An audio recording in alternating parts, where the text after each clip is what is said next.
thing we have to Beer. is Beer. itself. Beer. So many choices. Only no function beer well without. Woohoo! Beer!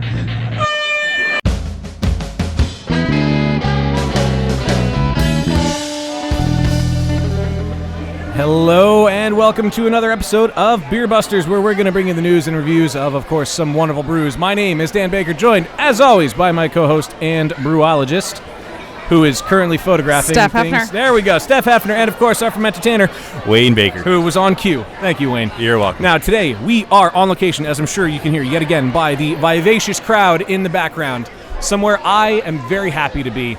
I have lived close to this place for some time now, and this is surprisingly my first time here because I suck at life. What? You do suck at life. Last time, I just wasn't invited when I found out my fellow business partners were coming to this place. So I'm going to stop referring to it in pronouns and just say that we're at Dock Street in West Philly right now. We've got a couple of guys with us at the end of the table. In West Philadelphia. Born and raised. Wow, why did I not think of that? That's where I spent most of my days chilling out. No, I was going much, to let you too keep much. going. All right. Why not? Well, we have a couple of guys with us at the end of the table. So, gentlemen, if you wouldn't mind introducing yourself. Hi, I'm Mark Russell. I'm one of the brewers at Dock Street Brewing Company. I'm Vince DeRosi. I am the master brewer at Dock Street Brewing Company. And you know the best thing is, people wouldn't know the difference. Nope, never gonna know. Never going to know. I didn't even realize it until I looked up and I'm like, wait, that's not who's talking. Yeah. I'm the good-looking one. Yeah.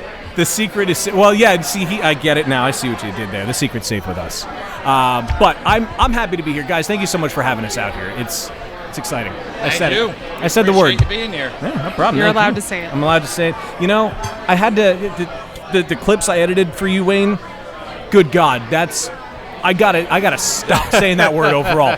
Every single episode. Well, Dan, I'm excited because the first step is admitting that you have a problem. This is true. Is it a problem? Are we calling it a problem? It's a problem. It's a problem. It's a chronic problem. Well, I'm going to stop talking about my problems. There's a lot we have to do, and I'm very pumped, to say the least.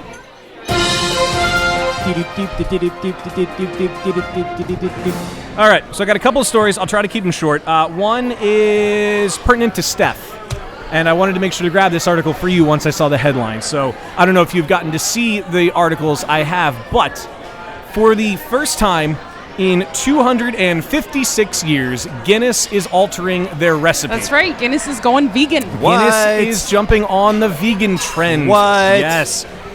The company announced recently that starting at the end of 2016, its beer will no longer contain trace amounts of fish bladder, an integral part of its filtration process. So the article makes sure to point out that few customers, including myself until recently, and you know, vegans had known this for a while apparently, nobody was really even aware that the famous inky black drink contained any fish parts at all. But As do a lot of beers. yeah, that's the thing. It goes on to say it's actually quite common for cask beers to be filtered using isinglass, which is a gelatin-like substance derived from the dried swim bladders of fish that is used to separate out unwanted solids. And not, as you might think, the substance of which the Tower of Orthanc is built. Nerd. Thank you. Isinglass has been used widely within the brewing industry as a means of filtration for decades, the company said in a statement after a report in the Times of London. However, because of its use, we could not label Guinness as suitable for vegetarians that have been looking for an alternative solution for some time. I like how on the article it says Guinness is going vegan, and then in parentheses Dan wrote Steph. Yep. Yep. Now, the substance is removed from the beer after it has fulfilled its filtration role. Zoka McDonald, a spokeswoman for the company, said that only, quote, trace amounts ever make it into the final product. Now, it's kind of like a while ago I reported that, 509 Brewery? Isn't that the one in Brooklyn? Steph, this is a question directed at you. What's the 503, which is no longer open. Oh, well, they had a bacon cheeseburger beer that was actually vegan friendly or vegetarian friendly because it never actually touched the meat. But it wasn't vegan because it touched the cheese? I guess, yeah, Okay. must be. Fair enough. Now, Guinness said that it arrived at a solution to its vegan problem, though through It's vegan Yes, problem. yes. I think we have a vegan problem, Dan. I'm Come gonna on, I reserve cannot comment. call myself a vegan anymore. I've been eating cheese for like the last You 8 did months. just order a pizza. I did just order pizza. Yeah, I'm going to reserve comment there. But they arrived at a solution to its vegan problem through investment in state-of-the-art filtration system at its St. James Gate Brewery in Dublin, where its beverages have been brewed since the company's founder, Arthur Guinness, signed a 9,000-year lease on the site in 1759. But by the end of 2016, there was one other quote I wanted to read out of this. Ireland overall is not very easy going for vegans because of the deep culture they have of, let's just say, protein products. But there's a place there that Hey, says, if a vegan can survive in Germany, a vegan can survive anywhere. I don't know, I feel like the Irish are kind of rough. I don't know. It's toss-up. Yeah, that's true. Well, let's find a German person and an Irishman and put them against each other. But there's a place called the White Moose Cafe who wrote on its Facebook page, any vegans attempting to enter the cafe will be shot dead at point-blank range. Wow.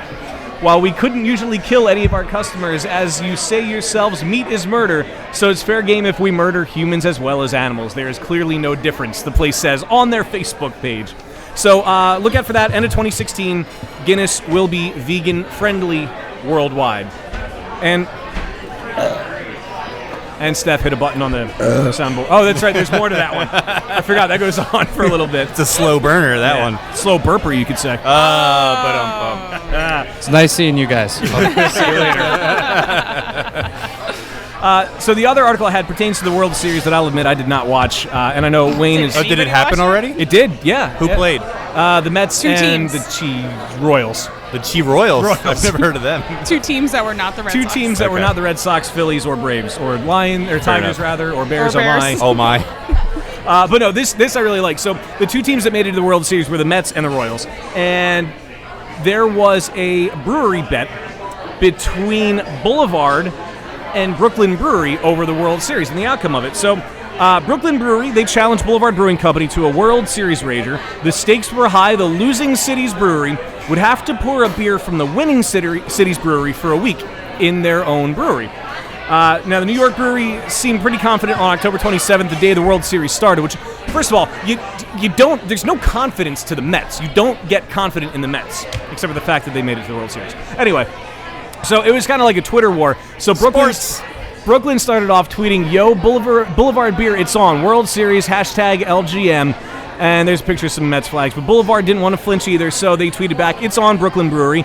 The Royals are going to #take the crown." And basically it went on with smack talk along the way. Long story short, because this article is just a lot of pictures that I realize are not translating well to a verbal medium, Brooklyn had to pony up. They lost the bet because the Royals won the World Series. They are pouring for a week Boulevard Tank 7 in their room. There's a really cool picture there, and I thought it was really cool to see the rivalry go to that, but in a friendly way. I thought that was pretty cool. Now, do you think Dock Street would ever do that if the Phillies got to the World Series? Of course. Why wouldn't we? Okay. Absolutely. If you had to pour somebody else's beer here, who would it be? From what city or what team would you want to go up against? That would really come down to what season is it? Obviously, it's what? Whenever fall, the World so- Series it's happens. fall, so Yeah. we'd have to do something maybe a little maltier, maybe some kind of stout, something where, a brown ale. I don't know who I'd specifically go with, but that would definitely be the style of beer I would go with. Okay. I drink with the seasons. That's a good answer. That's a good answer. It's easy. And the World Series happens the same time every year, right? Yeah. Okay. Ish. Yeah. Yeah. But the Phillies are only in it every so often-ish. Well, Yeah. once a decade. Once a generation, pretty Once a much. generation, Yeah. a Slayer is well, born. No, they were in it twice within the past few years. They only won it once. Okay. They were in 08, 09. They won 08. They were in it, I think, in like 93. And before that, 93 is they correct. won in 80 was the last time they took it, right? Look at me. I actually know things. In about '93, they sports. lost to the Blue Jays. They did lose, yes. But we had Sports. sports. This has been Sports Busters. Thank you very much. Let's talk beer.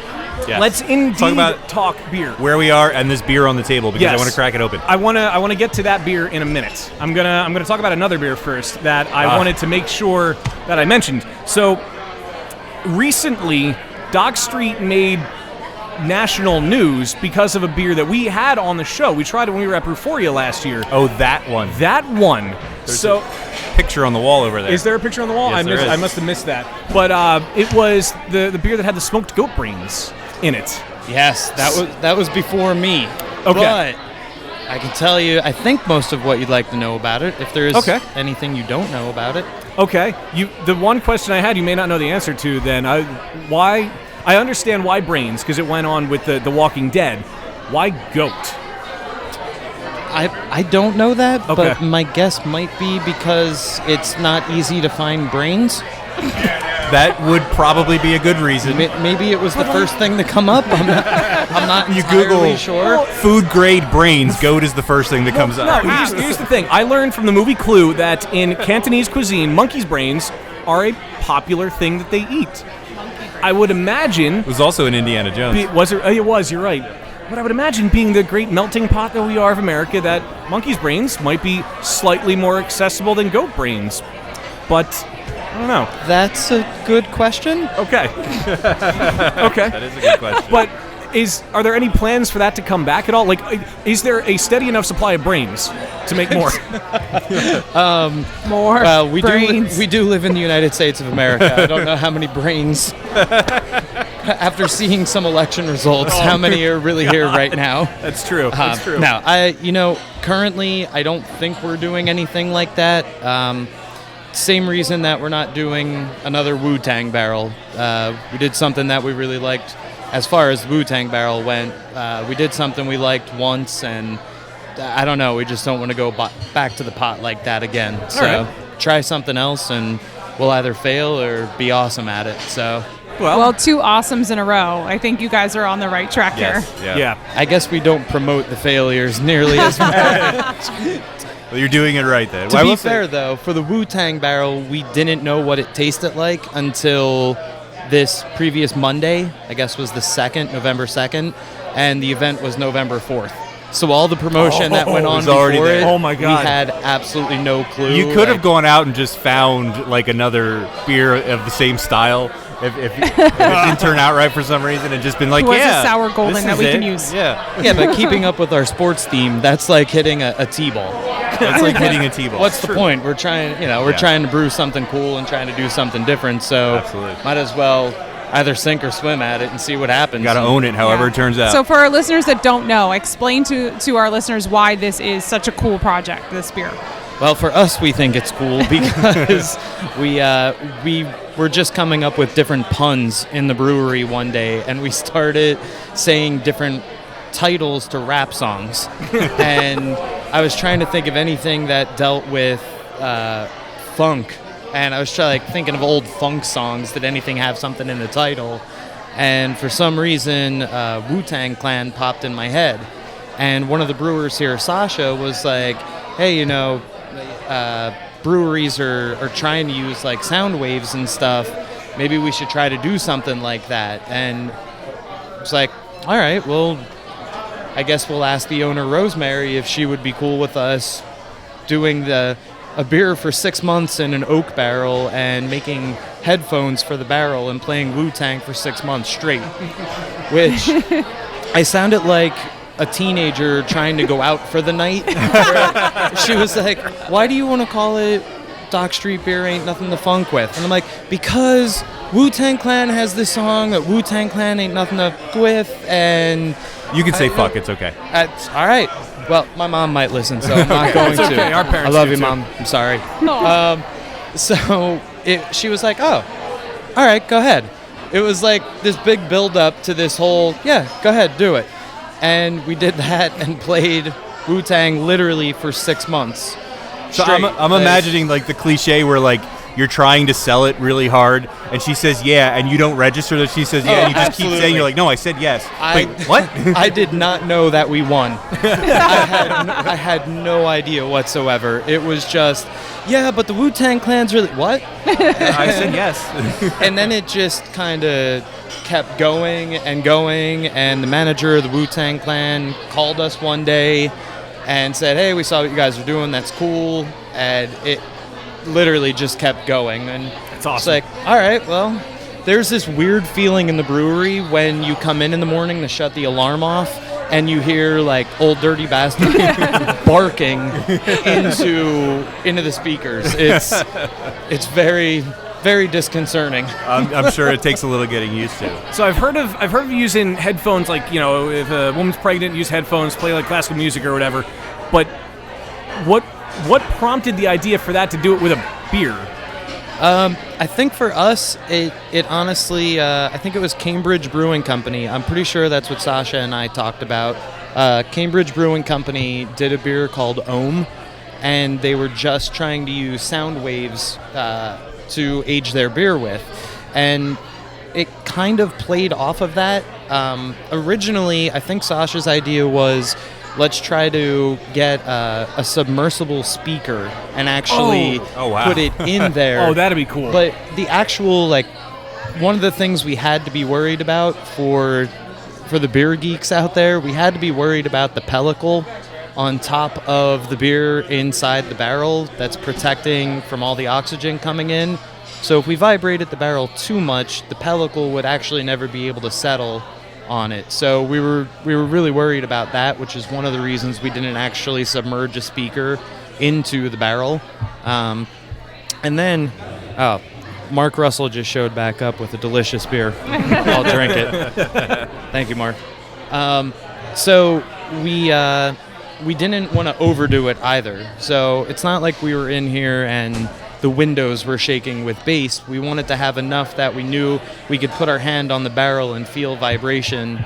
And then after looking into it a little bit more, there's some studies that show that yeast will actually be healthier and grow faster in labs when it's when it has vibration with it. So It's kind of like using a stir plate for a starter. yeah, absolutely. And it was a little bit of that where it was like, that was never, our initial intention really wasn't to find that type of thing, but we did, and we're like, all right, this is cool, let's do it then. And of course there are going to be people who are like, what?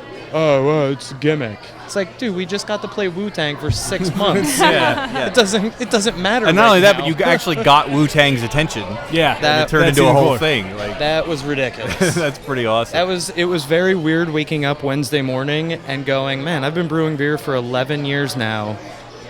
If I'm lucky to brew it for another 11 years, I don't know if a Wu-Tang Clan member will ever be showing up at the brew pub. Yeah. It was just a very surreal feeling. It was awesome. How did you manage to get Inspect a Deck to come here? They apparently were going to be around. His manager showed up as well, Wood, who was really the guy who, set everything up between us. And they were here, and they were like, you know what, we're going to hang out for 2 hours. From 7 to 9 o'clock, we're going to hang out. He ended up hanging out for like another 2 after that. So that's awesome. I didn't even realize it because of the event going on. Like, you're hosting the party when the event's going on. And Mark told me this morning, he's like, oh, you realize he hung out for like another 2 hours, right? I had no idea. That's so cool. Wow. It was, And did he have the beer? oh yeah. And He liked it. At least pretended to like it? He played the part so well. Yeah. He was like, yo, Dock Street beer really ain't nothing to funk with. nice. That's Like, so cool. And you recorded that, I Can hope, you right? please say that louder into the microphone? Please say that into a microphone. That's pretty But awesome. no, he and his manager Wood were cool as hell. They were polite to really hung out, autographs, talking to people. It was great. It really was.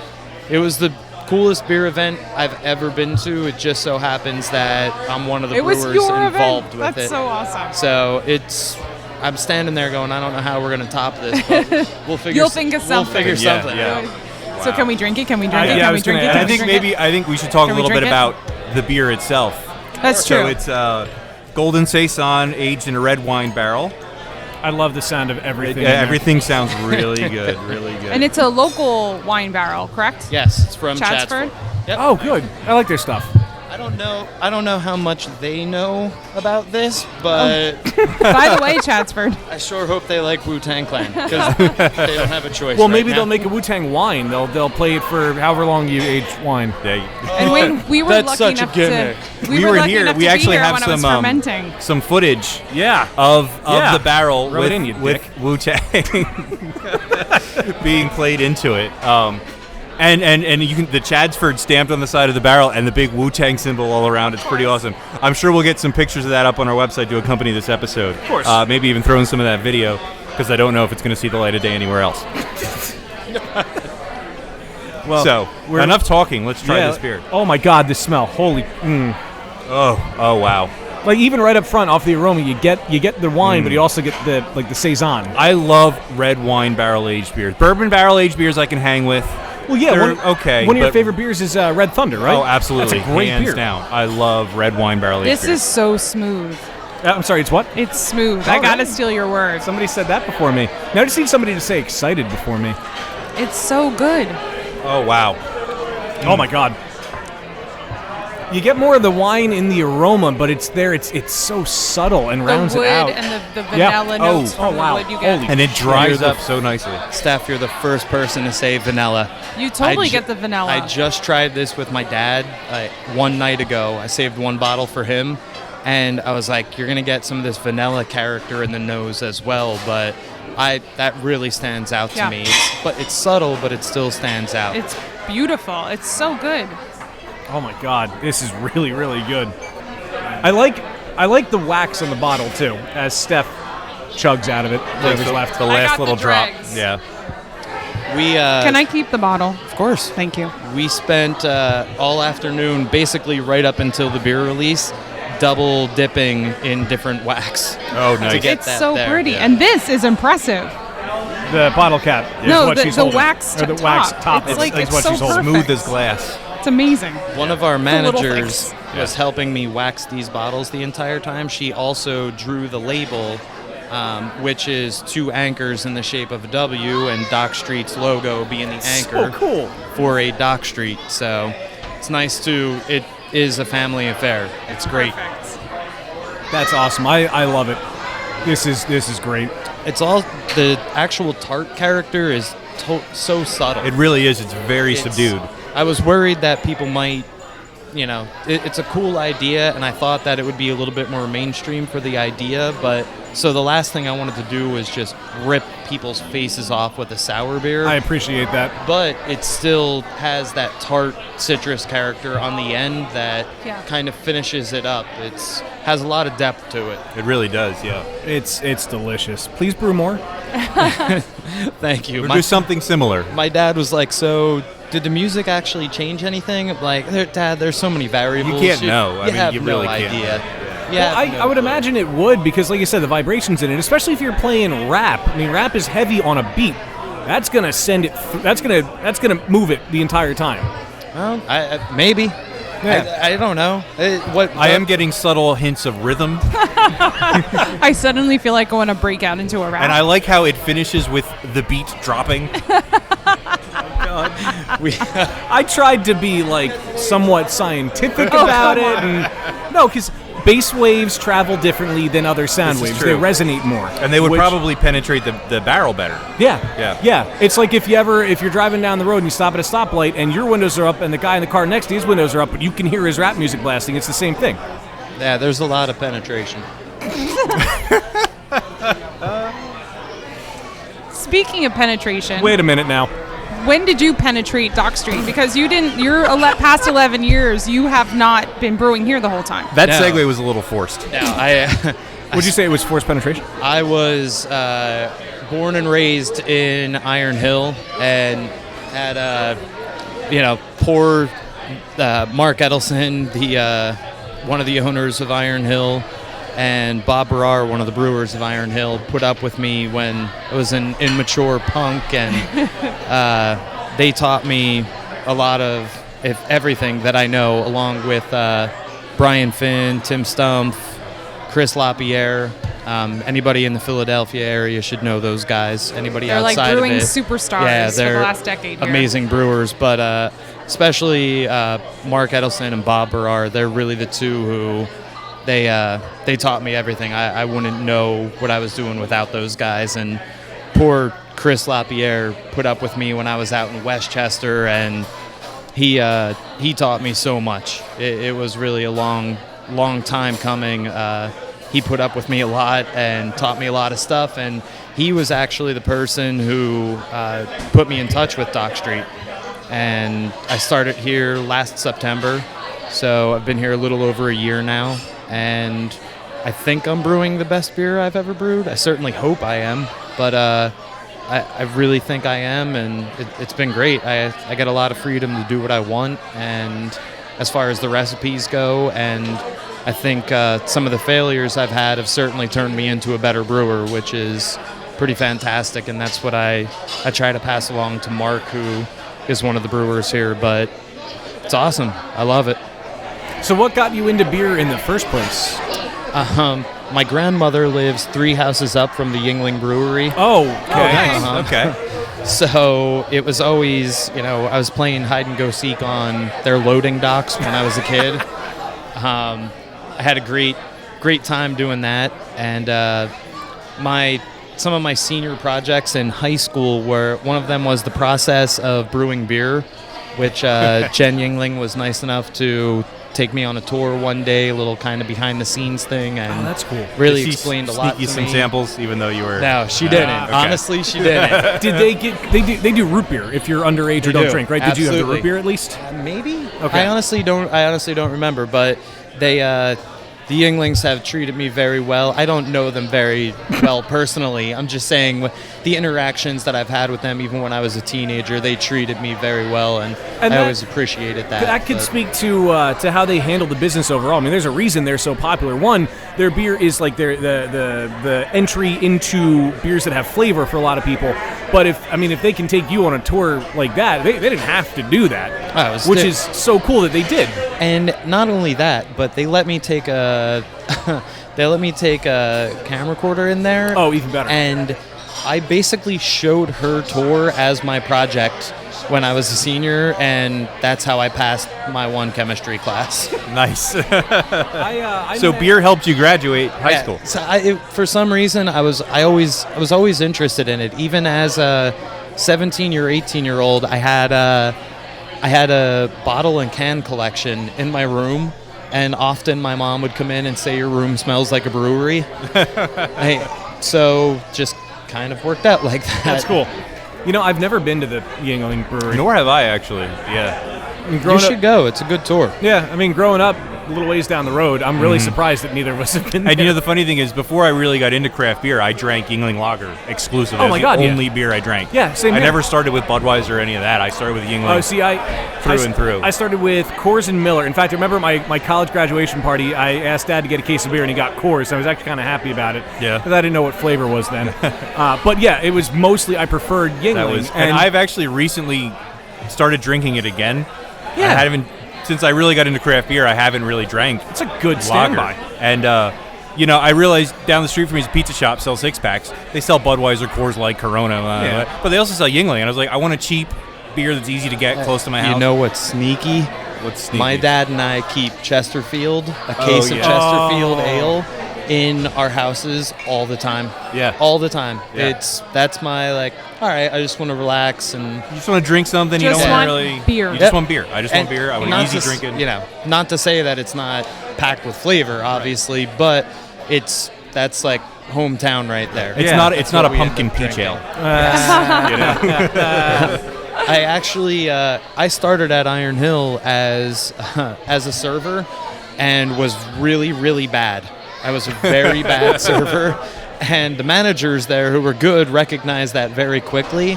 But on some of my days off, I was going into the brewery and I was volunteering just because I dug beer and really wanted to hang out more in the brewery. So eventually, the general manager there was like, "Listen, you're really, really bad at serving, but we're going to find something else for you." It just so happened at that time that the assistant brewer at the Iron Hill Media location was leaving to take a job outside of the brewing industry. So I would be a busboy on some nights, and then I was working part-time in the brewery. So the only knowledge I had of brewing beer up until that point was going on the tours that I had and trying to read some stuff. So when I say that the boys at Iron Hill taught me everything, they literally taught me everything. Wow. I owe everything to them. You didn't even start like home brewing. I was just gonna say You that. just Yeah. you worked at a brewery, and they're like, hey, you suck at your job, but Yep. you want to come help in the back. Wow. Yeah. Talk Wow. about fate. Yeah. Wow. That was Pretty really awesome. it. And I still have people to this day ask me if I homebrew, and I'm like, You don't have I to. brew every day. I have on Wow. a larger scale, and I'm very lucky to do it. So I So love has it. Bob had your Russian here at Dock Street? Yes. And? One of the first things I text Bob when I got a head brewer position was, "I'm coming for you," which is such a stupid David and Goliath thing to say, and he's super Goliath, so dude is huge. Yes. And his Russian, all his beers are awesome. That's one of the coolest things that I don't know how many people outside of his Russian know, but Bob's won so many medals for other beers as 19 well. medals in 10 years with dude, Iron he's a Hill. monster. 19 medals. He's a monster. And he's going to win a ton more with 2SP. His I beers there know. are phenomenal. I know. Yeah. It's great. So it's I text him all the time. We talk all the time.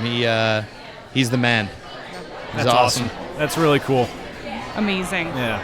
He's also a jerk, and I don't like him. All of that stuff. All of that stuff was a lie. So what? How big is the system you have here? We have a 10-barrel system. All right. We get blood out of a stone from. We get everything we can out of this system. We can't make enough beer. We Wow. can't. We just started bottling our rye IPA that's going to go on sale at distributors, Oh, which cool. is cool. So we're back in bottles and cases now, which is awesome. And we're getting everything we can out of this system. It's very interesting. Yeah, and Steph and I have been in the back in the brewery space. Yeah, rub it in. I'm going to mention that as many times as I can. Dick. That we were here and you weren't. But I mean, the space back there is pretty much used up as well. Like you've pretty much got every corner where something can fit. There's something in there. We definitely do. We put we use everything we can. We start going upward when we're stacking things because we don't have outward to go. Yeah. But it's cool. In the same token, because of our size, we can get away with some stuff that other people can't get away with. So it's great. Is there any talk about expanding and moving to a bigger brewing location? Or Of course. There's always talk about Yeah. that. We're really hoping at some point that we could try to get the garage, basically, that's right next to our building, because for those of you who don't know, we're in an old firehouse in West Philadelphia. Born and raised. Yes, it's something about Fresh Prince, Jazzy Jeff, Et cetera, et cetera. yeah, we're trying to. It would be awesome to get the garage next to us so we could put some more equipment in there. Some more fermenters, serving tanks, really begging for a canning line. Oh, that would be really cool. That'd be awesome. Trying to get there. We'll see what happens, but pizza just showed up. And pause for pizza. Everybody who can't see it, pizza just showed up. Pause for effect. Pause for pizza. And everything got quiet. Yep. Say hi, Jay. Hi, Jay. Jay's our server tonight, folks. Thanks for coming out. You all look terrific. So now we had some of the lowdown on some Wu-Tang stuff, some Dock Street stuff, a much-needed pizza break because I'm a pizza-holic. I feel like we need a little more beer, so why don't we do this? Beer me! Beer me! Beer me! Beer me! Steph is trying to sign language something, but I don't think she's This is fluent 11%? in American Sign Language. No. Okay. What was did Someone you say, put on Untappd that it's 11%. Wu-Tang is not 11%. What was the ABV on that? When we put it in the barrel, it was about 6.8, but it definitely dried out while it was in the barrel. So the wild yeast definitely created more alcohol in there. So overall, we don't really know. Okay. 7-ish. Apparently the Untapped peeps think it's 11. Hey, if they felt like that afterwards, then I trust them. Okay. Perhaps. Well, Wu-Tang is a very fond memory, but we have to look ahead. What beer has magically appeared in front of us now? That's all Mark. Little Chicken IPA. Little Chicken. Ooh, I like the smell of it.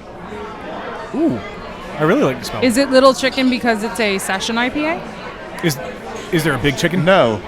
It's like, what is it, 6.5% or so? Wow, yeah, not session. It smells really crisp. It's 6 according to the menu. 6 it is then. We'll It's go with 6. really good.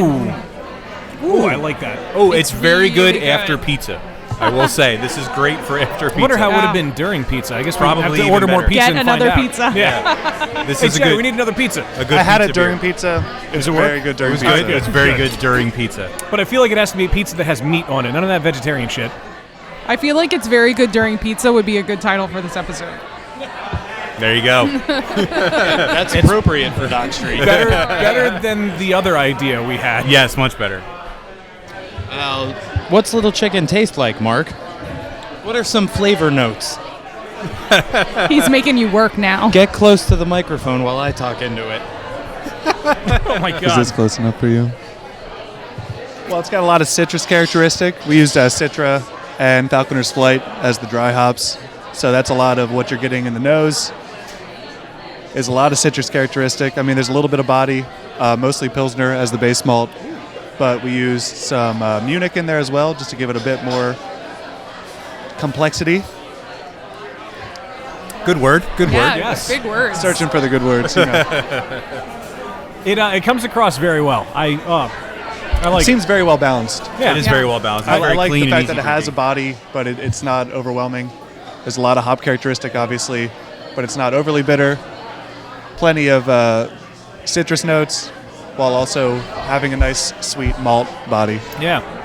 I don't think I would put it around 6%. I probably would have put it around like 4.5 or 5. It's a session. It gives you the allure of a session IPA, but it has body meat. to back it up. Yeah. It's not Yeah. as like thin as a lot of, like it has True. that bright hop forward. We want it to be hoppy but accessible Yeah. to a lot of people. It's so super drinkable. I could drink this That's- all night. Mark nailed that. We're trying to be, for this beer, it was supposed to go on tap at the Fillmore in Philadelphia a couple weeks ago, and Sasha, the other brewer here, his friends are in a band who were playing at the Fillmore, and we're taking our beer to the Fillmore. We wanted to do something with his band, and we wanted to make something that was citrusy and, like Mark said, accessible to everyone. So we wanted a hoppy beer that didn't have a ton of bitterness but was still balanced, and we love it. We're going to brew the same recipe again when his friend's band actually does play at the Fillmore. So Nice. we're digging this one a lot. And is there a big chicken? No, they have a song called Little Chicken, which is why it's called Little Okay, Chicken. that's Oh, why. okay. I see. Yeah. Sasha really wanted to call it Little Chicken. Yeah, this is probably my favorite beer on tap. Well, this and the Russian Imperial Stout are. Yeah, but if you want My- something you can drink a lot of with pizza, you can should have one probably go with Russian. this Yeah. and then finish with This the Russian. is a good pizza beer, like I said. So this is one of 2 IPAs that you have listed on tap tonight. Are these like your biggest sellers? I always see everybody. The IPA is generally the biggest seller. Is that true for you as well? That's really actually. It's a good question. I don't know if we really do that. Like Dock Street definitely does sell a lot of IPAs, and we send a lot of our beer to the bars around the city as well. So I feel like the beer that we send out to go to bars tends to be IPAs a lot of it. Makes sense. But I think the crowd that we have come in here is really diverse. So they're kind of all over the place. We sell a lot of hoppy beers, but and our rye IPA is our biggest seller. So and there's a ton of Simcoe, a ton of Amarillo, so you get this citrusy, tart, almost red fish, like gummy fish character to it, that fruity character. Bartender. Yeah, that's what I always get out of the Simcoe hop. I always get that kind of fruity red fish character out of it, and Amarillo I tend to get more of the citrus tart character, and we dry hop the living hell out of the rye IPA, so you get the spicy pepper character from the rye, and then you get the citrus and the fruit character. It's delicious. So is that what we're drinking next? I don't think, because I didn't bring any over right now. If only we had a pause button. We can do that. I'm going to make a beer called Pause Button, and then the next time we do a podcast down here, every time we do that, we have to drink that beer. Button. Yes. all right. That's a good idea. So It's for that. 12%. I can get behind that. Can you put peppers in it? No. Please. No. Please. No. What if we did a Belgian triple with cracked black pepper? If Iron Hill let me put ghost chilies in a beer, you can make a pepper beer for me. Come on, you know how they are. What do you mean? Well, when I was there with Chad, he's like, "What's the one beer you want to brew while you're here?" I'm like, "I want to do a chili beer." He's like, "Yeah, no." So the problem we brewed a with that- triple, and I put ghost chilies in the firkin. So that was I did habaneros. But since I left, they've put ghost chilies in it. Well, it's hard because pepper beers only go out to a couple people. Like there isn't a huge audience for them. We are growing. I understand. This isn't an attack on you We are personally. legion. There are a lot of us around here. There are dozens. There are dozens of us. There are dozens of us. Our listeners would be disappointed if I didn't at least ask. I think every brewer. So why don't we Don't know do about that. Why don't we do another beer and then make a couple spin-offs in kegs and we put peppers in the kegs? Done. Deal. Wow. I'll take it. And it'll be called Pause Button. I love it. Steph will want one of those kegs. Or I'll just sit here and drink the whole keg. Take it home, put it in your kegerator. Yeah, then I got to clean the lines. If I sit here, they can clean the lines. Wow. That's my least favorite part. Should I get more beer? Yes. I think you should. This has been a really good time. Thanks for coming out, guys. So Vince, what are we drinking now? This is Prince Mishkin, which is the name of our Russian Imperial Stout at Dock Street. A lot of roasted character, medium to full-bodied, lot of roast, a lot of chocolate, sweet finish, some caramel, coffee character to it. Bit of a stringent punch, which I'm appreciating. Oh, it's all there. Mm-hmm. This is old. This has been aged for a while. This is 4 months old. right around, somewhere around there. That makes Old-ish. sense.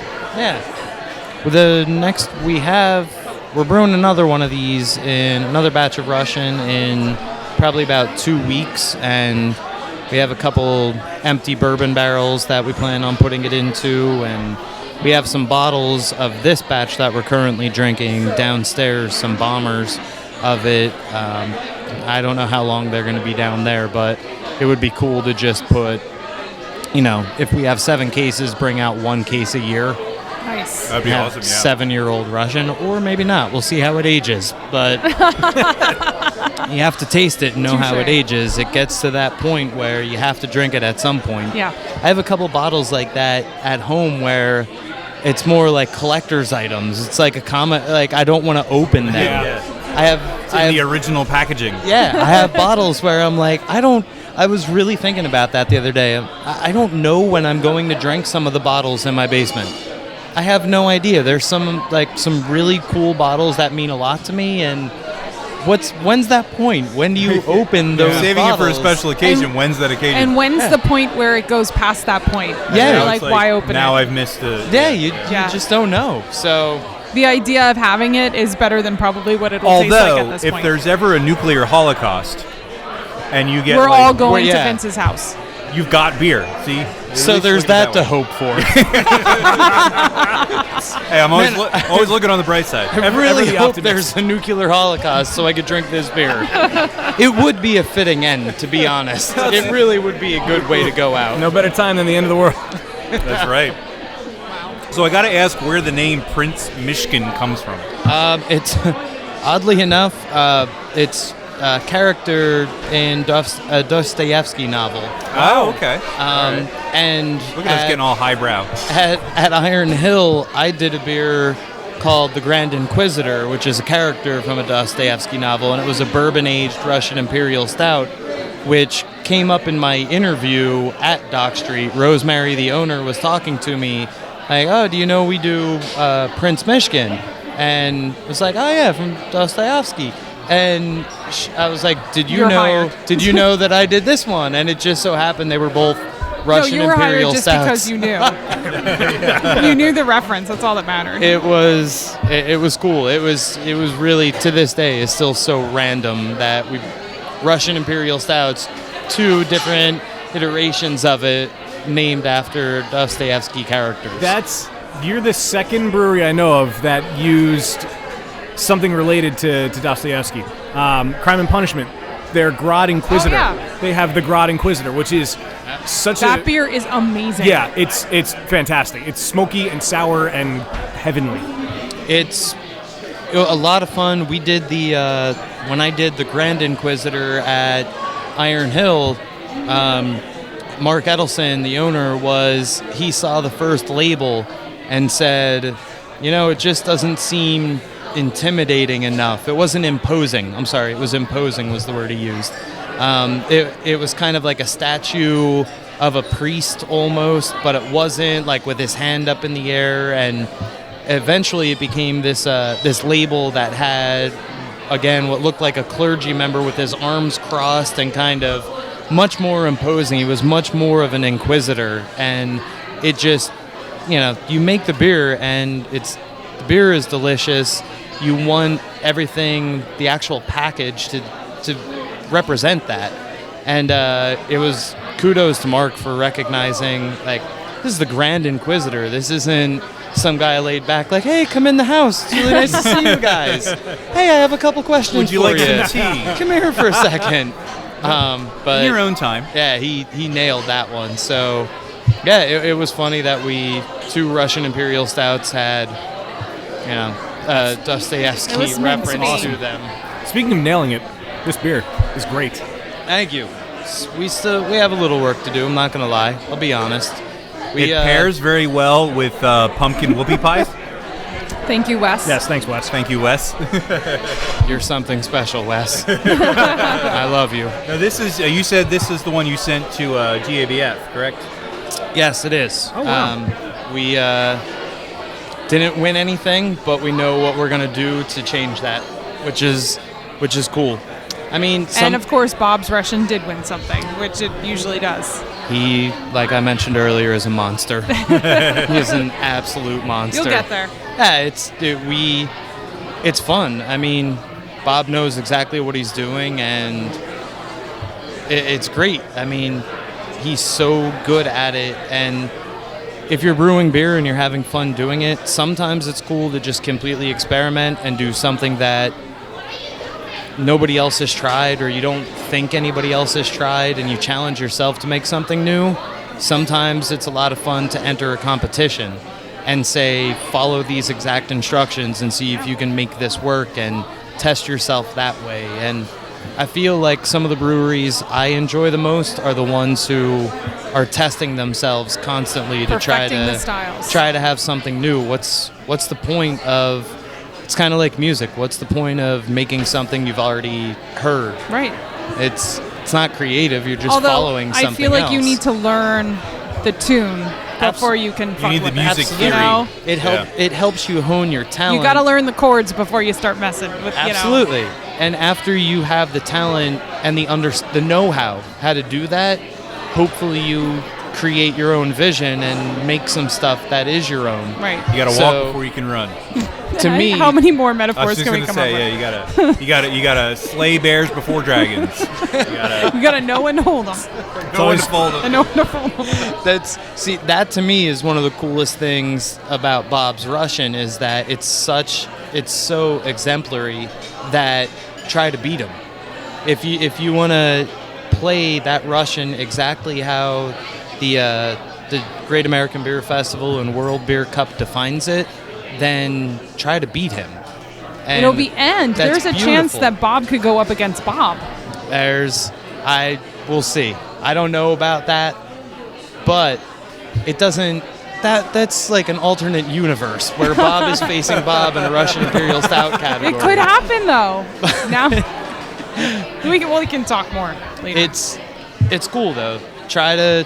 I had somebody teach me something and worked very hard to teach me, and honestly, if I was ever lucky enough to win something straight up Russian Imperial, I won for Bourbon Russian, but if I won something for Russian Imperial, if anything, that would be more of a hat tip to Bob than it would be kudos to me. And that kind of means more to me than anything. So I'd love to one day be able to tell him, like, yo, everything you did paid off. Thank you. I appreciate it. Oh, we're getting all serious here on Yeah, that's when you do it for this long, you know, the people who stuck by you mean a lot to you. So Yeah, you want to for see sure. them be, not like Bob hasn't been successful, but anything you can add to it is cool for him, and he deserves that. So Nice. Cheers to that. I'll drink. As I have no more beer, so Prost. I'll drink water. This is delicious. You should get more. Yeah, you should get more. There's a flavor in the background that I can't put my finger on or tongue on, but I don't know. There's a there's a roastiness with it, and then it mellows out, and there's another flavor that hits, and it's gonna hit me in like an hour, and then I'm gonna be that's angry what that it I'm not was. recording. Yeah. But there's something else there.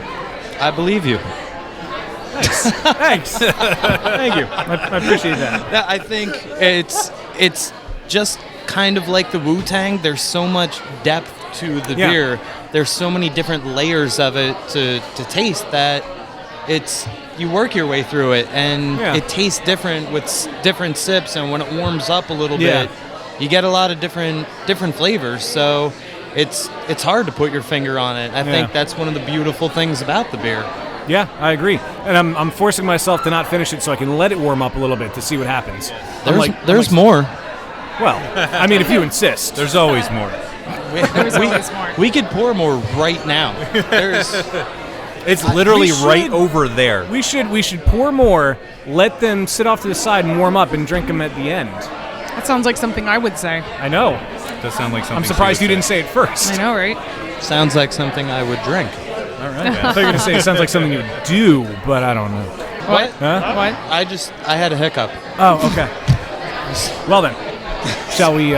Should we play a game? We should play a game. We should Play play a game. Now that we're not hiccuping, We're gonna play a game. we're gonna play a game. Oh, let me get to the music. Hold on. Everybody play the game called Love. Sorry. I believe in a thing called love. Love is all you need. Love is all you need. Love is all you need. All right, let's do this thing. Wayne, what do we got? Salute. Cheers and prost, internet friends, and welcome to Happy Fun Time Games, the only podcast trivia segment that spoons you gently through the night and cooks you breakfast in the morning. Nice. Today, we delve into the ever-expanding, sometimes intriguing, sometimes revolting, but always adventurous world of bizarre brews, and there's weird in my beer.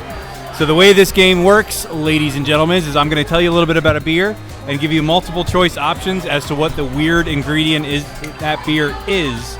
And you have to guess, and if you're right, you get points, and if you're wrong, you get pantsed. So we'll start. I don't want to get As pants. always, I'm being touched with cold beer. To my left with Dan. Our first beer is from De Molen's Brewery up in the Netherlands.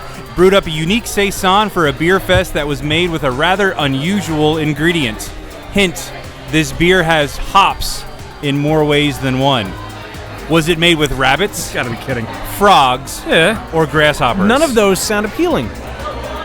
Rabbits, frogs, or grasshoppers. Rabbits, Rabbits. frogs, or grasshoppers. Oh, I get it. They all hop. So Guinness, Wow. Guinness won't be doing this. Guinness will not be doing it. Exactly. I am gonna. Oh God. I'm gonna go grasshoppers. Where was it again? Dan's gonna go grasshoppers. It's from the Netherlands, De Molen's Brewery. Saison, made with rabbits, I'll say frogs, grasshoppers. Or grasshoppers. Steph is also saying grasshoppers. Mark, give us My an first answer. thought was rabbits, so I have to go with rabbits. You're gonna go with rabbits, okay? And Smoked rabbit brains. and finally, Vince, It's grasshoppers just sounds right. grasshoppers just sounds right because it is in fact Yay! right. It was grasshoppers. It was for this year's 7th annual Boref's Beer Festival, a beer fest hosted by the brewery since 2009. Des Moines brought their grasshopper saison. Certainly a unique ingredient, and they are keen to note that this beer is not vegetarian. But it may not have been such a good idea because it seems grasshoppers may kill head retention, as a lack thereof was noted in several reviews. One reviewer went on to add that it had a murky, dirty, yellow-green color, a medicinal aroma and taste reminiscent of potpourri, and called it quite a vile beer, and basically a waste of good grasshoppers. Sounds delicious. Lesson learned. A waste of good grasshoppers. Moving on to beer number 2, and Steph's going to guess first on this one, and this is James Beer from Evil Twin. James Beer by Evil Twin Brewing is a Berliner Weiss inspired by a legendary dish made with strawberries and another ingredient that is not the first thing that would come to mind to pair with strawberries. Is it olives, tomatoes, or cucumbers? Olives. Steph is saying olives. Mark, what do you think? I'll go with tomatoes. Mark's going to go with tomatoes. Vince? Cucumbers. Vince is going to cucumbers We're all over the across board the here. board. Dan, Who do I agree with? agree or disagree? Circle gets the square. Olives, tomatoes, or cucumbers? Yes. Grasshoppers. It's not or grasshoppers. grasshoppers. I'll give you a hint. It's not grasshoppers. Thank you That's for the free. hints. I appreciate that. I will say olives. Dan is going to say olives. Dan and Steph Hey! are correct. I was thinking the saltiness. It is, in fact, the saltiness olives. of the olive. The beers at Homage. Podcast's over. Oh, they Are you rage gonna quitting. rage quit? I'm out. One day we will have a rage quit. It's an homage to culinary minds with big appetite for everything tasty. It is inspired by a legendary dish made with strawberries and Nicoise olives. I don't know if I'm saying that right, but cares? olives. After a fair bit of Googling, I found out that the name is a play on James Beard. Anybody ever heard of James Beard? Yeah, the James Beard Award. I had never heard of James Beard. I'm Culinary? sorry. Yeah, he was an American chef, a cookbook author, a television personality who actually hosted the first food TV program back in 1946. So there Wow. you go, James Beard. Moving on to our third and final beer of the game, ladies and gentlemen, so you might want to pull your shit together. Mark's going to go first on this one. Gotta get her I'm shit sorry, together, Rick. Mom. That wasn't me. That wasn't Vince. All right, so this is from Earth Eagle Brewings, and it's called Bogmare. Earth Eagle Brewings cooked up a beer they call a gruit, but it definitely is in a class of its own. The Earth Eagle crew from the great state of New Hampshire took a little something from a friend's hunting trip and thought, why not throw it in a beer? No. Was it deer testicles, duck bills, or moose head? Oh, it's definitely the testicles. It was definitely the testicles. I don't even think it was your turn to answer. But No, it was. It was. oh, okay. I was just excited to say testicles. Nobody can wait to say testicles. What do you think? I really hope it's duck bills. I don't even know if it's the answer, but What I do just duck hope bills it taste is. like? I don't know. That's the point. I don't know, Dan. Smoked goat brains. What were the choices again? The choices are deer testicles, duck bills, Why the emphasis on testicles? or moose heads. That's Mark. Why the emphasis on testicles? That's the name of this episode.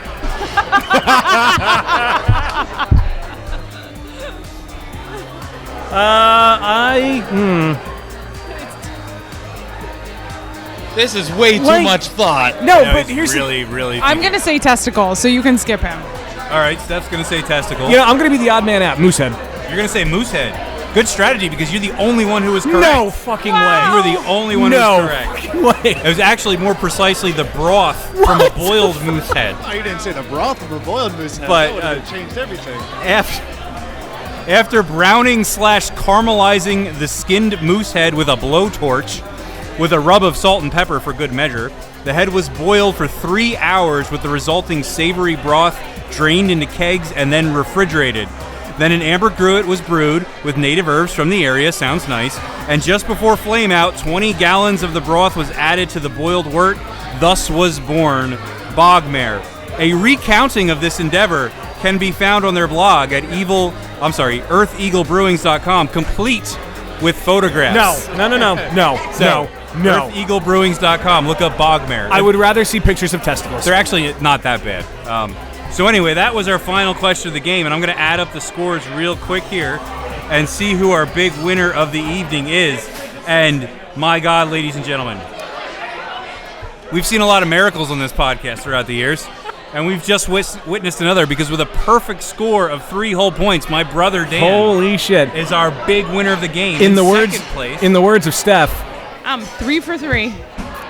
He's 3 for 3. Steph is 2 for 2. She got 2 points this game. Or 2 for 3. 2 for 3. Steph is 2 for 3 because she got 2 out of 3 correct in this game. yes.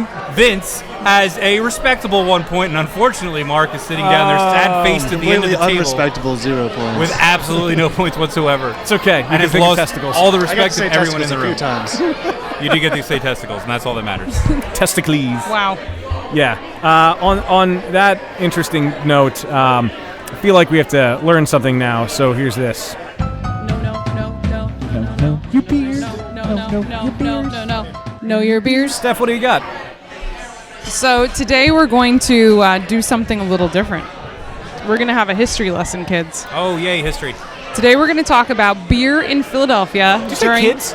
Yes. All right. Today we're going to talk about beer in Philadelphia during the 1990s. I know, Dan, you probably can't remember. It was, you were really, really, really young. I remember the 90s. Nickelodeon was great. Music was awesome. It was a simpler time.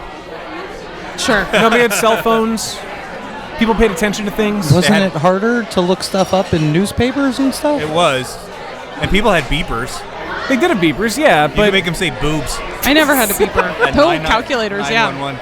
All right, sorry, Steph. Sorry, Steph, go ahead. So, Sorry, arguably Steph. one of the best beer cities in the world, beer life returned to and blossomed in Philadelphia during the 1990s. So, let's rewind 1 year. In 1989, photographer Rosemary Certo and her husband Jeffrey Ware, a Philadelphia restaurateur, opened a brew pub in the Logan Square neighborhood of Center City, Philadelphia. Dock Street Brewing Company started selling amber lager in 12-ounce bottles, and there was once again a Philadelphia beer on the market, even if it was contract brewed out of state. The pair sold the company in 1998 to Henry Ortlieb's original Philadelphia Beer Company, who also owned the brew pub Poor Henry's in Northern Liberties, at the site where it is quite likely lager was first brewed in America in 1842 by John Wagner. I feel like I heard that before. The brewery closed in 2000. Certo repurchased the brand and bottling operation in 2002, and in 2007 the brewery reopened as a pizza-centric brew pub in the former Firehouse Farmers Market in the Cedar Park neighborhood. Red Bell Brewing Company was founded in 1993 and was acquired by the former F.A. Poth & Sons Brewery in the historic Brewerytown section of Philadelphia in 96. They later opened the Red Bell Brewing Pub in Philadelphia's Core State Center. All right. Which Bob Barrar worked at. No way! Yes. And interestingly enough, that became the first brew pub in a major arena in the country. Awesome. I didn't know that. Good place to start. He only did it so he could watch all the Flyers games. Nice. I like the way he thinks. Once again, sports. Sports. Red Bell unfortunately Go team. closed in 2002. In the spring of 1995, Independence Brewing Company and Yards Brewing Company both opened within just a few weeks of each other. Independence Brewing Company was founded by Robert W. Connor Jr., a former stockbroker who saw an opportunity in the growing craft beer market. Connor hired GABF medal-winning brewer Bill Moore, then brewmaster at Stouts. After much success and more medals for Bill Moore, Independence Brewing Company closed in 2000. Of course, we all know Bill Moore as the brewmaster for Lancaster Brewing Company today. John Bovitt and Tom Kehoe opened Yards Brewing Company after apprenticing at British Brewing Company in Oxford, Maryland. They became known for Yards Extra Special Ale and other authentic British-style cask-conditioned ales. They moved from their garage-style brewery in Manayunk to Roxborough in '96, where they began bottling for the first time. In 2001, Yards moved into the old Weisbrod and Hess Brewery in the Kensington section of Northeast Philly, and in 2007, they moved to the North Delaware Avenue location in Northern Liberties, where they opened their taproom in 2010. Which they do have a nice location. I really enjoy going there. For shizzle. Victory Brewing Company first brewed in December of 1995, located in a former Pepperidge Farm plant in Downingtown, Pennsylvania, just 20 miles west of Philly, so I feel it counts for Philly beer in the 90s. Victory opened the doors to their brew pub in February '96. Brewer owners Ron and Bill both apprenticed in the Baltimore Brewing Company. They specialized in German-style lagers. However, the brewery became known for their hoppy Americanized IPA, Hop Devil. In addition, the Downingtown location, Victory, has since opened brew pubs in Kennett Square and a brewery in Parksburg. Finally, our friends at Manayunk Brewery, one of Philadelphia's oldest boutique craft breweries, tapped their first batch of fresh brewed craft beer on October 17th, 1996. Since then, Manayunk has grown substantially to offer draft and cans in Pennsylvania and New Jersey and has become considered to be one of the many premier Philadelphia breweries. I did not know all that happened in the 90s, so Yeah. now there's another reason to enjoy Faux shizzle. the I 90s. love the 90s. So Strikes back. I have a little bit of breaking news. Breaking news. Breaking news. We can do it. Breaking news. Breaking news. So I honestly just got a text message from Sasha, the other brewer in the brewery, who said, "Did you see on Instagram that this girl had Inspector Deck sign the Wu-Tang W on her arm and got it tattooed onto her arm and sent me a picture that's of so this cool. girl getting the Wu-Tang W tattooed on her arm." Oh my God. Nice. Anyway, Oh my God, that's awesome. That's pretty awesome. feel free to cut that out, but Oh no, that's staying in. I just got that message. That The is gift that awesome. keeps on giving. That is ridiculous. God love the Wu. Gotta love the woo. God There's love something. the God love the people who love them. Speaking of beer, we should do this. Beer me! Beer me! Beer me! Beer me! Round 2, fight. So we have bottles that were passed around to us, and these were recently put on ice, which means they're nice and chilled. So thank you for that. You're welcome. So this is I'm going to look at the bottle. This is the Rye IPA, and I wanted to look at the bottle not because I forgot which beer it was, but I like the artwork on it. Liar. Is it just called Rye IPA? It's Dock Street Rye IPA. This is one of the beers that Dock Street is known for. It's this amazing rye pepper character, and I know I said earlier that we use a lot of Simcoe and Amarillo hops in it. We also use some Columbus hops, but a super drinkable IPA. Definitely a little on the drier side for people who don't like dry. You might not dig it, but it's not too dry. What's cool for us is that I don't think anybody else in the world is drinking out of these bottles right now, and we're drinking out of them. We just we just bottled them, and we're distributing in Philadelphia again, which is unbelievable. It's awesome. It's very cool to think our beer is in more places than it already was, so we're very excited about that. So this is a Beer Busters exclusive. Although by the time you're hearing this, it will be out and about, but we had it first. So people will be able to True. buy this in cases and in Oh, six yeah. packs? Yep. Fantastic. Yeah, we're pretty excited about it. I mean, it's a small family-owned brewery, and we try to send as much beer out as we can, and we can only send so much out of this pub. So to be able to start bottling our recipe and something near and dear to our heart is pretty cool. You should make sure this ends up at the Acme at 19th and Oregon. Like I said earlier, Told you I'd remind you. I will call them specifically. Yes. I'll act like I got bad lettuce and ask for the manager. His name's Fred. Or just FYI. drop off a case and Listen be like, up, Fred. put this in your beer section. Just sell it like $50 a six pack. I'll Some guy act will like come I by. got bad lettuce. Like he's got the whole story already worked out. I'm ready. Yo, Fred, what's going on with your lettuce, Hammer? So with these heads. Just wanted to make a nice salad, and I go home and have brown lettuce. I You give me heads like this again, some heads are gonna roll. I was about to. I don't want Fred to get in trouble. Now I feel bad. Come on, Fred, up your produce game. Fred, your spinach is phenomenal. Please don't. Yeah, but your lettuce, Please. man, it needs to work. Now you need to brew a beer with lettuce in the name. What's up with your lettuce? Make a beer with holy water and call it Let Us Pray. Well, this is delicious. Yeah, this is really awesome. I love you guys like it. the peppery character to it, and I love me Simcoe. I always like Simcoe. Yes, love you me do. some- I love me some Simcoe. We go a little heavy on the rye on purpose. So you definitely, when you smell this beer, if you were thinking about a loaf of rye bread, you definitely get that really peppery rye character to it. I love how distinct it is. I use a lot of rye in my saisons as well. It really gives some of that pepper character and spice character, and I love it. It's hard to work with in the brewery, but produces delicious flavors. Yeah, this turned out really well. I like it a lot. I'm Vince. I know how to work with rye. That's your pickup line. Is that how you got your wife? No. I know how to work with rye. No. I told my wife she was beautiful and I love her, and that was that. And she's wonderful and has never done anything wrong ever. Wow. And she's fantastic.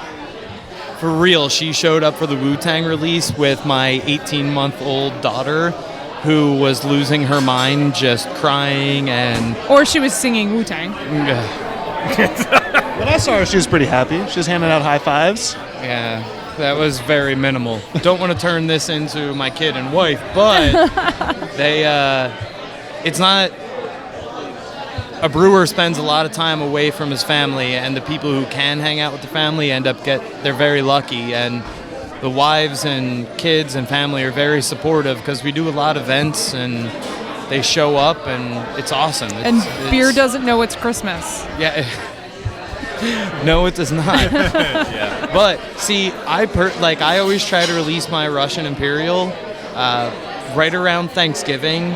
So that way, like the week before Thanksgiving is when I want to put Russian on tap, because I hope that I can have it for Thanksgiving and have it for Christmas at family parties and stuff. Nice. So it's really selfish. Completely selfish. It's so selfish.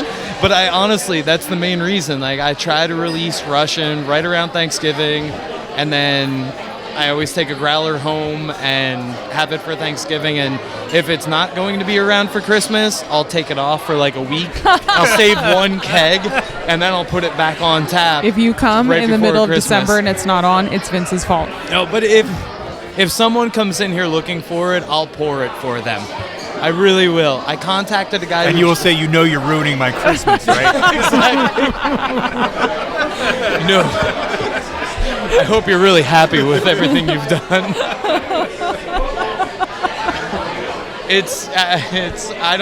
That's the thing. You asked me, like, what would I drink at this point in time? It always comes down to seasons for me. And I really like drinking with the seasons. And, like, we'll put Kolsch, a German Kolsch, on tap in the middle of December, not necessarily because it fits with the season, but exactly Because it's what Vince wants to drink.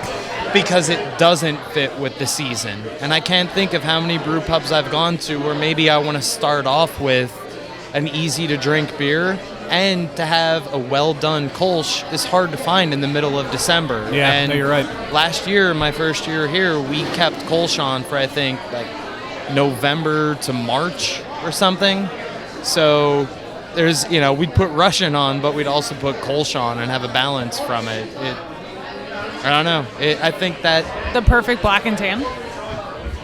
Black and sure, if black you and want yellow, black and yellow, black and if yellow. you want to put Kolsch in your Russian, It's worth a try. I Do you have any Kolsch? right now it's fermenting in a tank. Mark put actually green brewed Kolsch that in the Russian. this week. We brewed that Wednesday. Yes, we did, Mark. It's true. This has been a very good conversation. I was like, Mark's like, I was Looks there. like I'm going to say something too. I was there. Mark and Sasha, by the way, got to do the thing. They're without these guys He's an working in the emotional brewery. drunk. You're an emotional drunk. I'm not even drunk right now. say. That's the worst part. These guys, literally, I couldn't do it without them. Like, I leave early to go home and get my daughter. I come in early, and these guys do everything when I leave. Sasha and Mark. Sasha's not here, but I love them very much. Aww. We're getting real here. Cheers to Sasha and Mark. Feel the love. Yes. Prost. Cheers. Prost. Cheers, prost. Sasha and Mark. Salud, das vidania. Clinky. Oh, sorry. Sorry. That's sorry. okay. Sorry. Clinky, clinky. We have some stuff up our sleeve that we're working on. Like. We've been working with a microbiologist in West Philly as well to try to isolate some wild yeast strains that are specific to West Philly. So we're looking to do some sours that are specific to West Philly. We have some strains of Lacto and Brett that he's isolated that we've tasted some samples of. They taste really good. So potentially we can... How did you isolate those strains? I let him do all that. All right, With science. We basically put some wort out in trays and put them in different areas of West Philadelphia.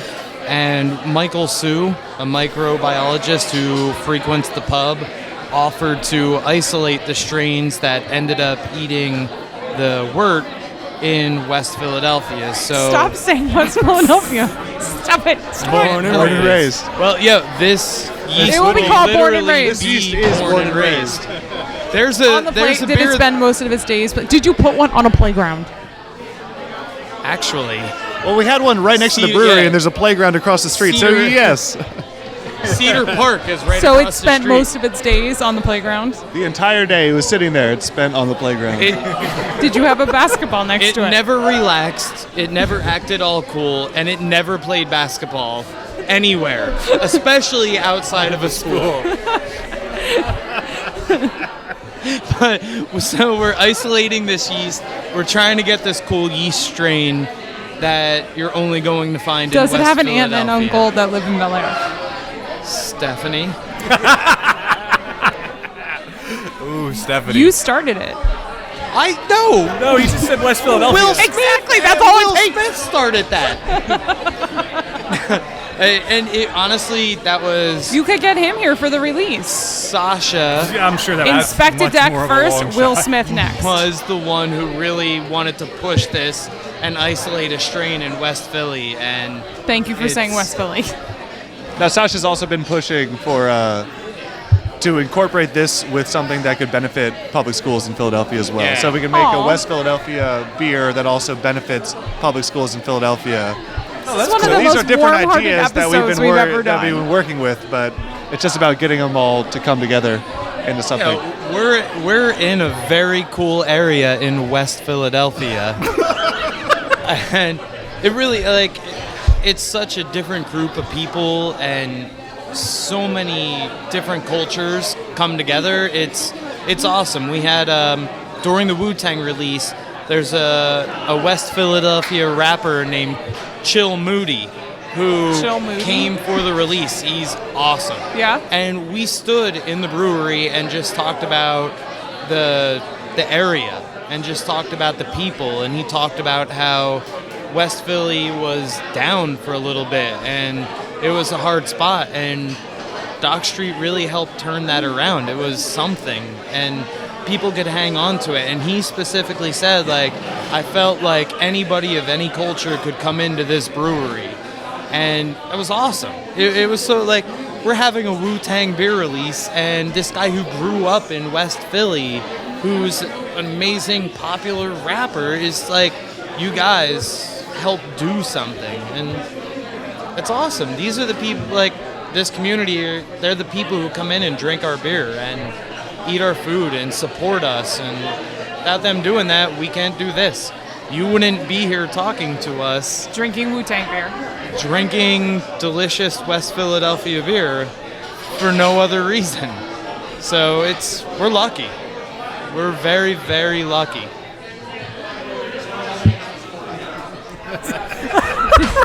He just cheers the mic. That was pretty awesome. So we had two other beers at the table. One was a fresh version of the Saison that was, it was the base of the Wu-Tang beer, and it's so fresh, it's still carbonating, basically, right?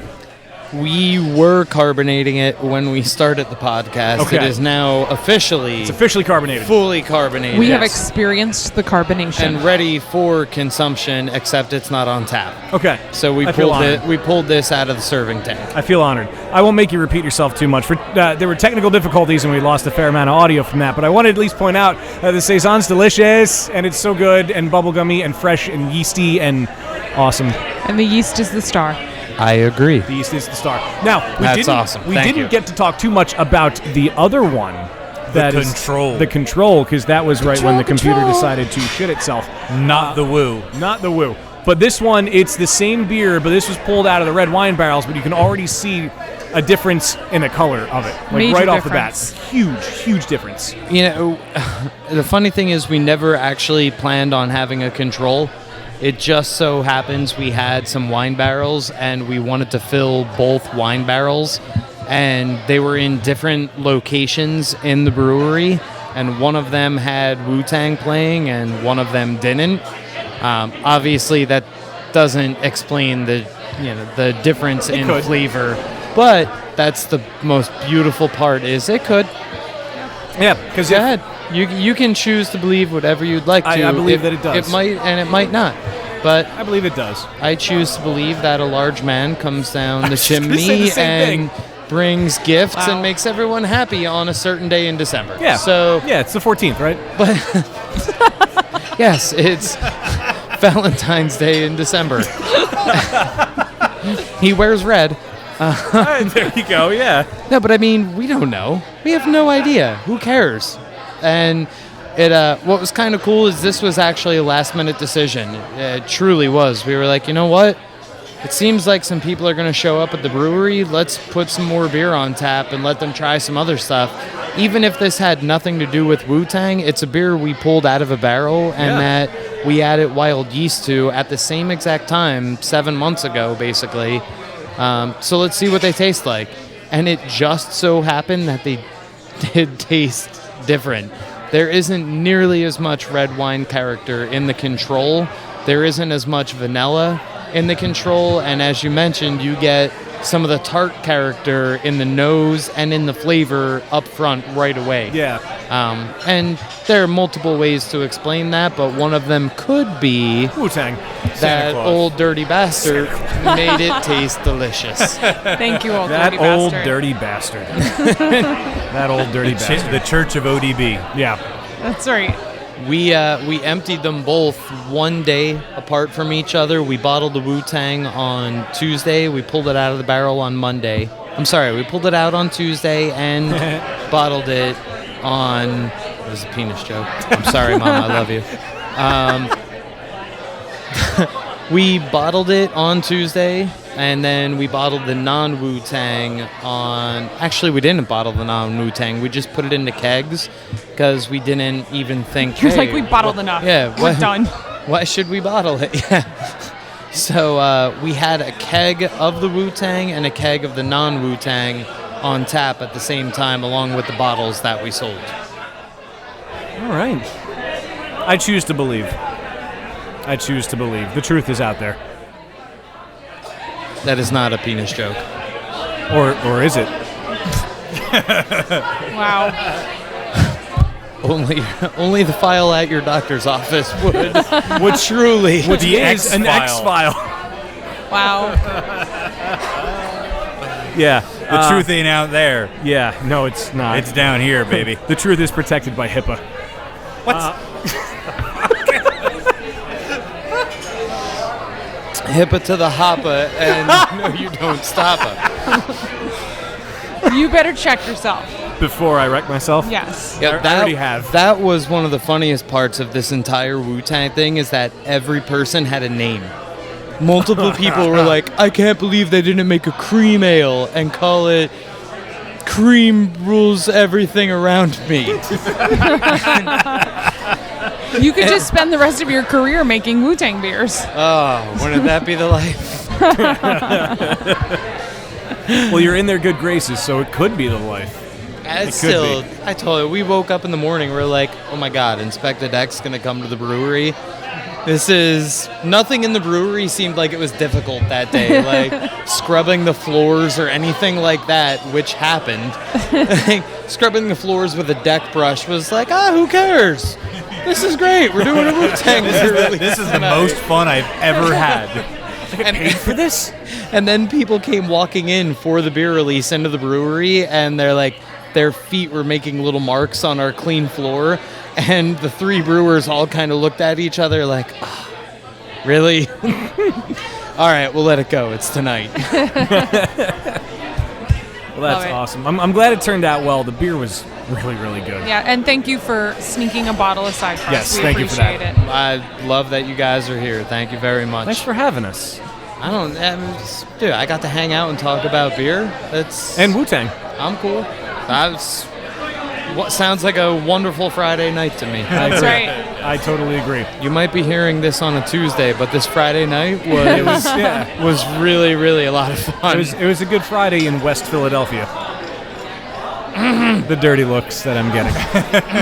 Whatevs. Well, for fear of other technical difficulties, I feel like we should start promoting social media and such. So, Dock Street you're online, so how can people connect with Dock Street? At Dock Street Beer. Okay. And if you want Across all the... less informative stuff, at Vince the Brewer on Twitter, but Vince the Brewer. there's a lot more non-beer stuff going on there. I try to preface it like, hey, this is not a beer post, but it Fair enough. happens. Yeah. No. Anyway, it's at Dock Street Beer is really the way to go. So that's across the board, like the Yes. Twitters, the Instagrams, and then is there an Instagrams? I could tell you a lot more about the beer than I can about the social media part of it. Spoken like a true brewer. But I do know that the people who take care of that, who work for the company, and it's Sasha and his sister Renata, they do a very good job, like taking pictures, keeping people up to date. As far as how they do it, I can tell you how we brew Russian Imperial Stout. There you go. It's So- magic. Got their forte. It's just magic. But I appreciate the time to say something, and it's definitely at Dock Street Beer, and we have our Facebook page, dockstreetbeer.com and stuff as well, so you can get Located all our information. in West Philadelphia. Yeah, they were like, we're updating our dockstreetbeer.com website. We need your picture. So I Wait sent a minute, you them- need to talk about this. I sent them a picture of me dressed up as Guy Fieri last Oh, year. that's right. Yeah. And I believe I remember you promised a you would joke. come here dressed as Guy Fieri. I don't recall that at all. Yes. I remember that conversation. I have no was sitting recollection on of that these events. stool right there at the bar. Wow, We that's had very just specific. You finished. just pointed at the video- bar. You didn't no, point at a the one by specific the, stool. The one by with the the pole. bald guy. You see where the bald guy is? That stool right there. He shaves his head I on was just purpose. gonna He's say- not Well, it bald. doesn't it's matter. fine. It He's doesn't still matter. He's bald, bald whether either he way. shaves it or it's not purposeful. Whether it's willing or not. And we had it's this conversation about the Guy Voluntary Fieri baldness. thing, and we said you should come to the podcast dress, and you're like, yes, I will. That was actually Guy Fieri. That wasn't me. Oh shit, you met Guy Fieri? It was so much. Yeah, right He here. was like, yeah, no problem. I'll dress up as Guy Fieri. myself. I'm already him. But they Oh, this posted. diner driving dives. So wait, the video footage we took was not you. Oh no, It was you of Guy were. Fieri. I was Guy Fieri dressed up as Vince the Brewer. You didn't even realize you were in Flavortown. This week on Dock Street Brewing. Yeah, that I'm on Dock Street, whatever. I think it's dockstreetbrewery.com. But my picture of the staff is me as Guy Fieri at my friend's Halloween party that I sent to the company as a joke, and it went live, and it's me as Guy Fieri That's awesome. in like my father-in-law's hot rod T-shirt, fake earrings. I used the spray paint for the hair and did blonde hair. And all night long, I was taking sip of other people's drinks, like, "Oh, bro, you did an amazing job on that. That's delicious." And it was just a good excuse to take other people's drinks and drink them. And Steph has the picture pulled up on her phone. That is fantastic. Nice. Very nice.